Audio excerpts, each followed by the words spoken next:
¿Es la sensibilidad al gluten real? En 1980, investigadores en Inglaterra informaron sobre un grupo de mujeres que sufrían de diarrea crónica que había sido resuelta por una dieta sin gluten, a pesar de no existir evidencia de enfermedad celíaca, que es el desorden autoinmune asociado con la intolerancia al gluten. La comunidad médica lo dudaba en ese entonces, incluso 30 años más tarde, tanto así que muchos pacientes que sufrían del síndrome del intestino irritable, pacientes que presentaban sensibilidad al gluten, pero que no eran celíacos, eran reportados a psiquiatras, puesto que se creía que tenían alguna enfermedad mental subyacente. Las pruebas psicológicas en estos pacientes, sin embargo, no demostraron evidencia de que ellos sufriesen algún tipo de histeria psicosomática. La comunidad médica ha tenido tendencia a catalogar algunas enfermedades como existentes solo en la cabeza de los pacientes, como por ejemplo trastorno por estrés postraumático, colitis ulcerativa, migrañas, úlceras, asma, Parkinson, esclerosis múltiple, entre otras.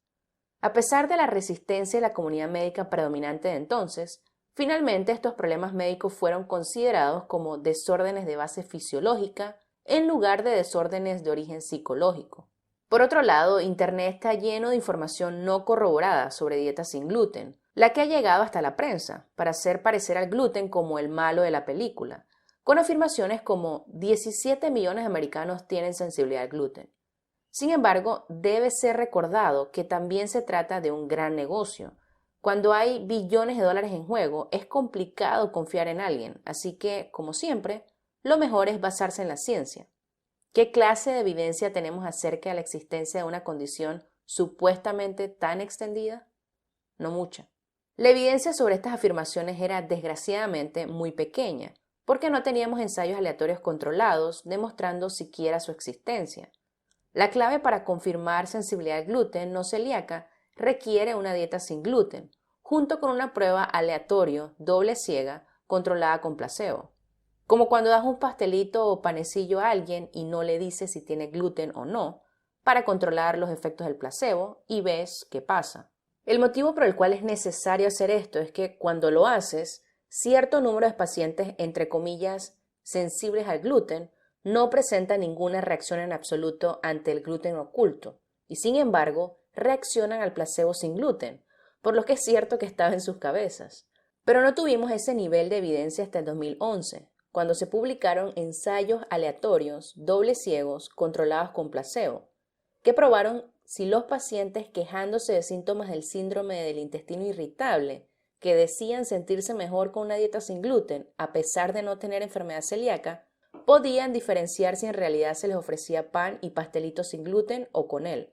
Los pacientes empezaron con 2 semanas en una dieta sin gluten, sin síntomas, y luego se incluyeron panes y pastelitos con gluten. Y esto es lo que le pasó a los 15 pacientes que tomaron placebo, que significa que empezaron con la dieta sin gluten y continuaron con ella también. Empeoraron. Solamente por pensar que podrían estar comiendo algo que no era bueno para ellos, se sintieron hinchados y con calambres. A esto se le llama efecto nocebo. El efecto placebo es cuando le das a alguien algo inútil y se siente mejor. El efecto nocebo es cuando le das algo inofensivo y se siente peor. Aunque el pequeño grupo que consumía el verdadero gluten se sintió peor aún. Así que concluyeron que esta intolerancia al gluten no celíaca podía existir realmente.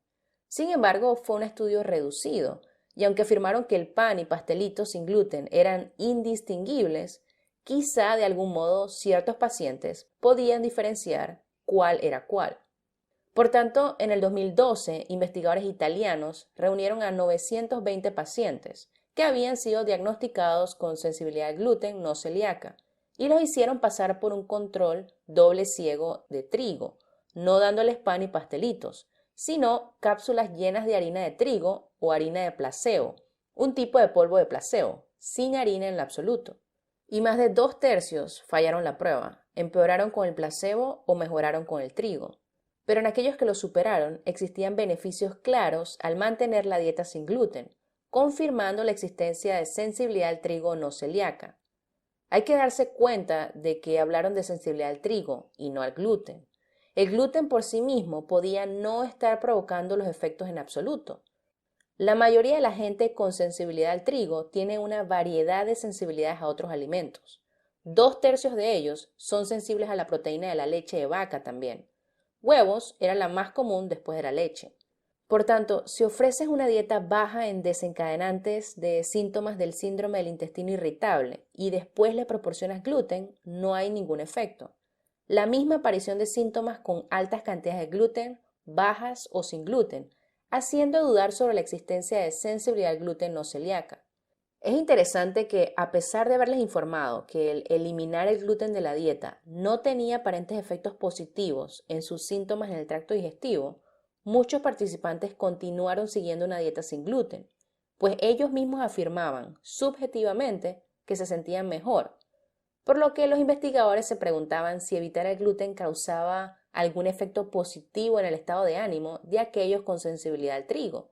Y en efecto, una exposición al gluten a corto plazo parecía inducir sensación de depresión en estos pacientes. Así termina otro video de plantearevolution.com.